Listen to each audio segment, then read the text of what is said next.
Bonjour et bienvenue au château de la Laurie. Ce château a été construit en 1632 par René Le Pelletier, grand prévôt d'Anjou. Bien qu'il soit à l'initiative de ce projet, ses sérieux soucis de dette l'avaient poussé à vendre son bien. C'est donc son gendre, nommé Gabriel Constantin, qui lui racheta la demeure afin qu'elle reste au sein de la même famille. Et ce fut effectivement le cas pendant assez longtemps, puisque cette même lignée y vécut jusqu'à la fin du XIXe siècle. Avec les mariages, les noms changent et succèdent donc ici les Marmier, les Choiseul-Saint-Ville et les Fitzjames. Malheureusement, l'histoire se répète et cette lignée dut se séparer de la Laurie à cause de dettes trop importantes. C'est donc le marquis de Saint-Genis qui, en 1886, rachète la propriété et ses descendants vivent toujours au château. Ici, chaque propriétaire aura marqué l'édifice de nouveaux aménagements, s'adaptant toujours à l'art de vivre de leur époque. Les extensions et travaux de modernisation auront toujours été réalisés dans le souci de conserver une harmonie générale. Pendant plus d'un siècle, l'entrée principale se faisait par la façade est.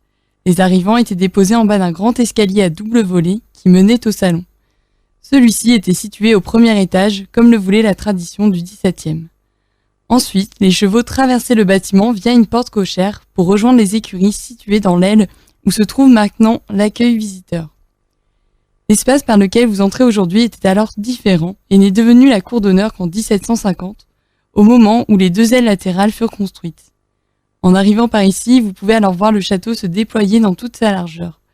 Nous appelons aussi cette cour la cour de Minerve et vous avez peut-être été interpellé par les fenêtres en trompe-l'œil, peintes pour conserver une régularité dans les percements et une symétrie entre les deux ailes.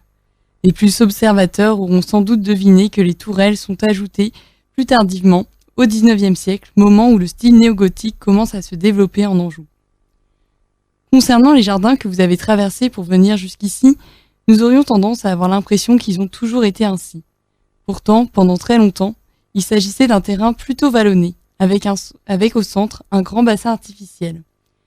Quelques années après son arrivée au château, le marquis de Saint-Genis fait de grands travaux au château, tant à l'intérieur qu'à l'extérieur.